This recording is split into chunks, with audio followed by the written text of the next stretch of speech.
They're making lists. That's the focus of tonight's angle. We don't trust the Biden administration to protect our civil liberties, period. They abuse their power on COVID. They abuse their power in the way they handled the January 6th situation. And they trash our country's history every chance they get. After 13 months of President Biden, Americans have every reason to be suspicious of anything they do that involves collecting information about Americans.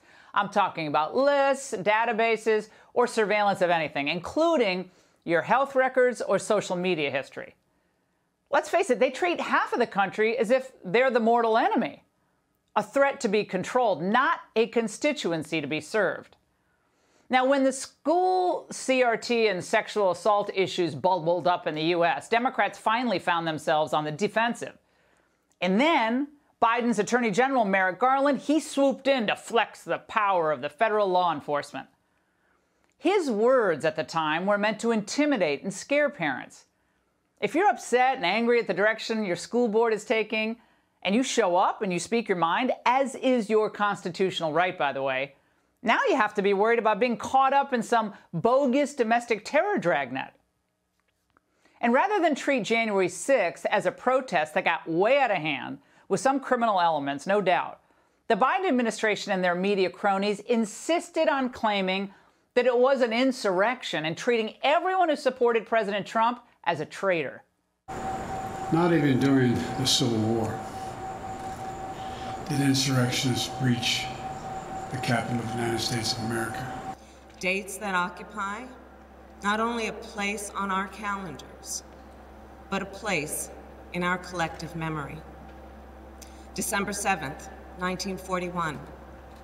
September 11th, 2001. And January 6th, 2021. It borders on sedition. Here's how the Biden team looks at the world.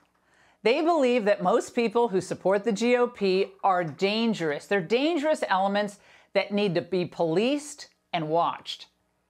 Now, enter the extremism review that Generals Austin and Milley undertook of the armed forces after January 6th. So rather than focusing sharply on real problems, they used vague language to essentially smear huge swaths of the American public and the military. Now, in a sense, they hung out a conservatives need not apply sign at the Pentagon. Now, who knows what files they're amassing on soldiers, airmen, and Marines who they deem to be potential problems. Now, maybe they posted pro-Trump stuff or photos from Trump rallies on social media, who knows? But which group has been subject, you think, to more scrutiny under Austin? Our own troops? Or the nearly 85,000 Afghan refugees they airlifted to the United States? Well, I think we know the answer to that question. And presidential wannabe Pete Buttigieg, he feels where the winds are blowing in his party, and he wants to get in on the action. As Transportation Secretary, he's planning to blanket America's roads with more surveillance cameras, billions and billions of dollars worth. Supposedly, it's all to cut down on traffic deaths. You know, he is a humanitarian. But of course, what they really want is fewer cars and fewer car owners. They want to make it so expensive, so cumbersome to drive and own a vehicle that only the truly responsible elites can do so. Now, and it gets worse and worse, which brings us to the huge story we brought you last night, courtesy of our friends at the Washington Free Beacon and Republican congressmen, that the U.S. government is storing just under 1 billion gun purchase files and digitizing them, presumably for searchability down the road. Now, Biden's ATF, in a letter to our next guest, insists that such record keeping was approved by Congress, including the process of digitization. During 2021, they collected data on 54 million gun owners. But they waved away any concern of nefarious intent, writing, "The sole purpose of these systems is to trace firearms used in crimes, which is a valuable gun intelligence tool used in thousands of investigations by ATF and our local, state, and federal law enforcement partners." In other words, because of all the good faith they've shown their fellow Americans, we're just supposed to take them at their word. This is all for benign purposes. This massive log of gun purchases, it's not a significant leap toward the ultimate goal of a national gun registry. Sorry. But they do not deserve the benefit of the doubt.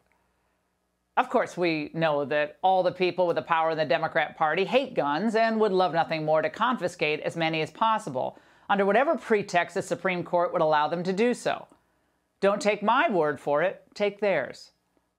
The Second Amendment, from the day it was passed, limited the type of people who could own a gun and what type of weapon you could own. Where there is room under the law for the president's policies to be pursued, then I think the president is entitled to pursue them. Gun owners out there who say, well, a Biden administration means they're going to come for my guns. Bingo. You're right if you have an assault weapon. Now, academics also have been working on many different legal theories to effectively ban guns in the United States. They invoke the fight against skyrocketing gun violence as if crimes are committed by the guns themselves, and not the revolving door of criminals that rampage through America courtesy of left-wing DAs. Now, Democrat mayors, they don't give a rip about crime. If they did, they wouldn't be empowering the BLM crowd at the expense of the public safety. Your Second Amendment rights, I hate to break it to you, mean nothing to them. They stopped church attendance protected by the First Amendment over a pandemic. You don't think they'd try to stop gun ownership protected by the Second Amendment over an epidemic of violence? Gun violence in this country is an epidemic. It's an epidemic, for God's sake, and it has to stop. Biden himself and his supporters in the media frequently bemoan the growing lack of public trust in government. It's growing across party lines.